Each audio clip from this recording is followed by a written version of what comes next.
Hello everyone and welcome back to another AFK journey video. In this video we're going to talk about Gala now that she is out on the global server on rated recruitment. Should you be pulling her right now and how far do you want to pull her?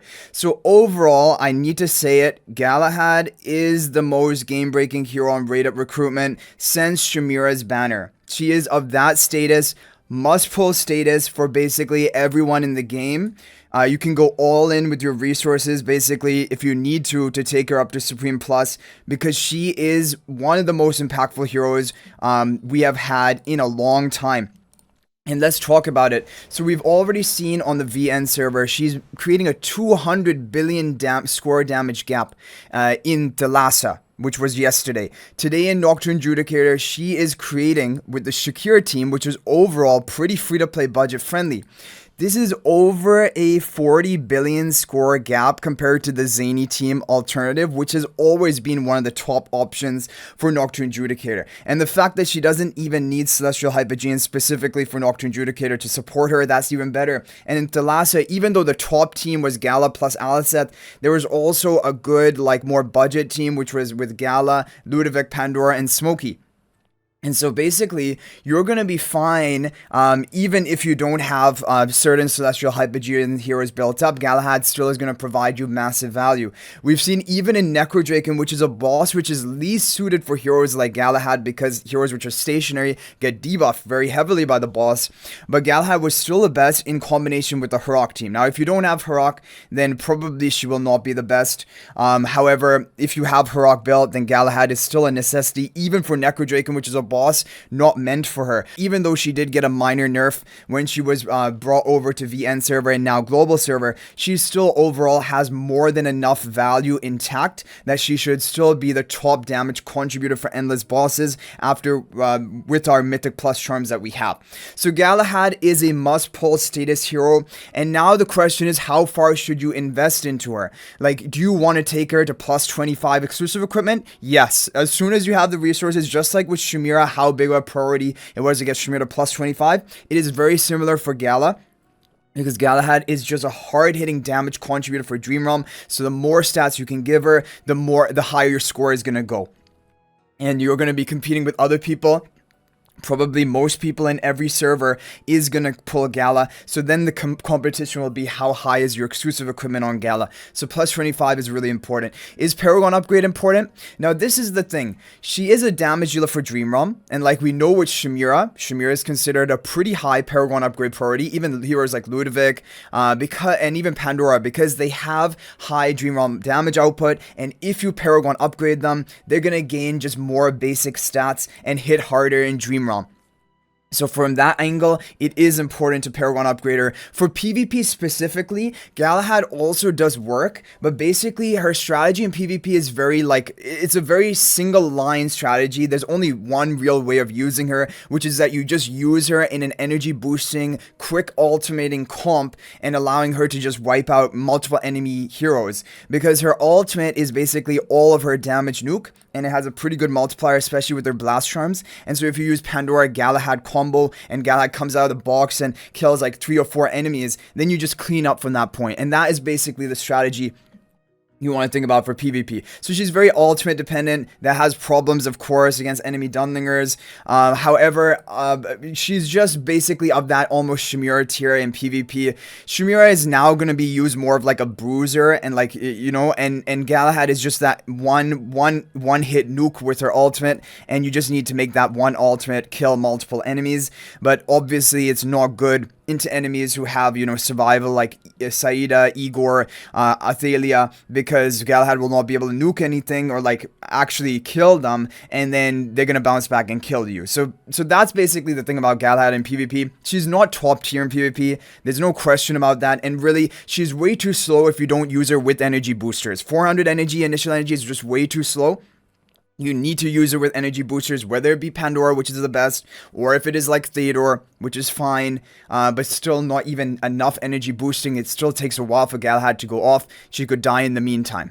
So that is an angle about PvP. She's decent in PvP, but not top tier. But for Dream Realm content, she is top tier. For Endless Dream Realm, she is the new Shemira, basically.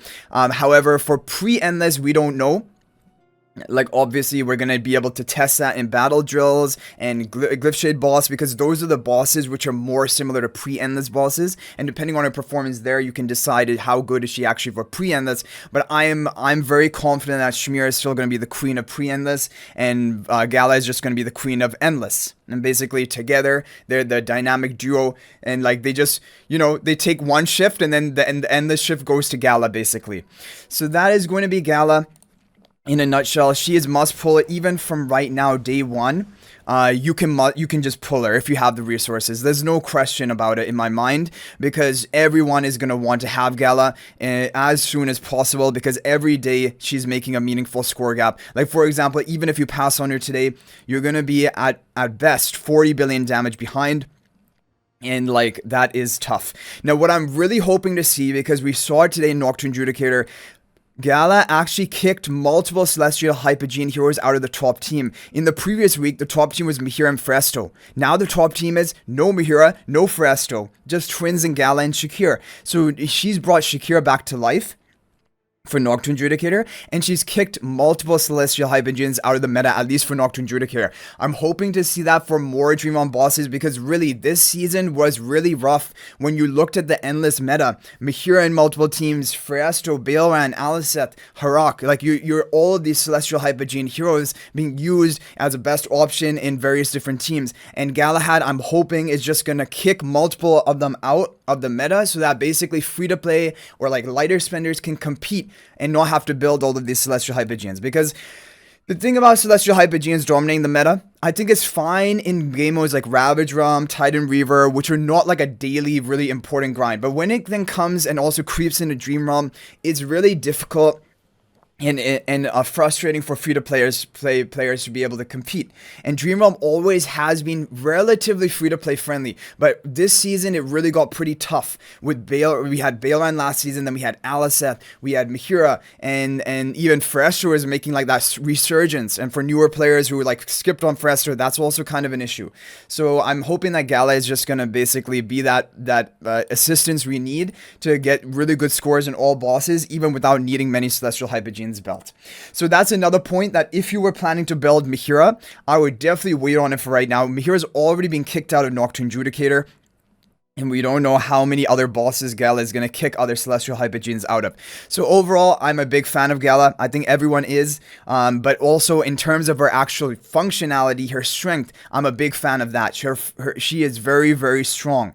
Such a solid hero. And basically, she's Shemira Tier. She's Shemira Tier rate up hero, which you do not see. Like, it comes like once a year or once or twice a year, basically.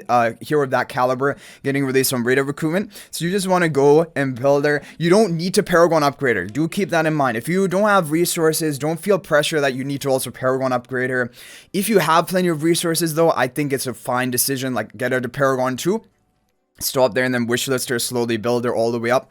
I think that would be totally fine. And I think for players who are of that, like long-term players or mid-spender players, definitely Paragon 2 is a target for her. But Supreme Plus is more than enough. Supreme Plus plus 25 exclusive equipment, that's also really, really good. Because in the end, she is basically a PvE hero. And PvE heroes, obviously damage dealers would like to have Paragon for a bit of bonus damage output in Dream Realm, but they don't need it. It's not like absolutely crucial or essential. And now a final point to mention is about character swap. So obviously we have the swap ticket, Perseus or Nazarick. Now, if you think about swapping Perseus into Gala, you can do it pretty easily. There's not really any worries there, because Perseus is mainly a PvP hero.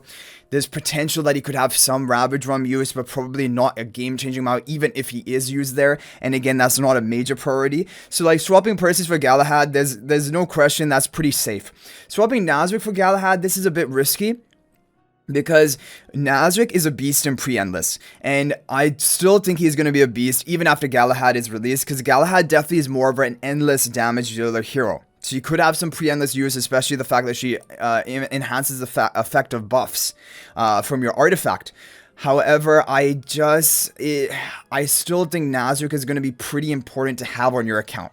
However, if you have no other choice, no other option, and you need to swap your Nazarick, or maybe your Nazarick is over-invested, like a plus 20 or above exclusive equipment, then you can swap. Because like, Nazarick just wants plus 10 exclusive equipment, Mythic plus. That's basically all you really need for him to be viable enough to fight in Dream Realm, and eventually obviously Supreme Plus. But like, yeah, so you can swap Nazarick if absolutely necessary, but I still have a feeling Nazarick is still going to be relatively meta for pre-endless Dream Realm, and so it would be nice to have a Nazarick and a Gala both on your account rather than just a Gala. But Perseus, like we said, could be swapped. But again, if you have no other choice other than swapping Nazarick to get your Galahad built, then do it. Because Galahad is more meta than Nazarick, and you can slowly build up Nazarick. There's no question Galahad is the most meta hero this season, and not only this season, probably last season as well. Compared to talking both 2 seasons together, basically since Shemira. So anyway guys, thanks for watching. That's going to be it for this video. Let me know your thoughts about Gala in the comment section down below. Have you already pulled her? How were your rates? And if you haven't pulled her, good luck on your pulls. But that's going to be it for this video. Thanks for watching guys. And if you're thinking about making a purchase in AFK Journey, please use my affiliate link for the official Farlight store. This is the best way you can support me and also gain 5% bonus Dragon Crystals on your purchase. My affiliate link is in the description of this video and a pinned comment. And you can actually bookmark this link in your browser. And whenever you're planning to make a purchase, just return to the bookmarked link and make the purchase. It will support me and be greatly appreciated. So thanks for watching. I'll hopefully see you in the next video, and until then everyone, peace out for now.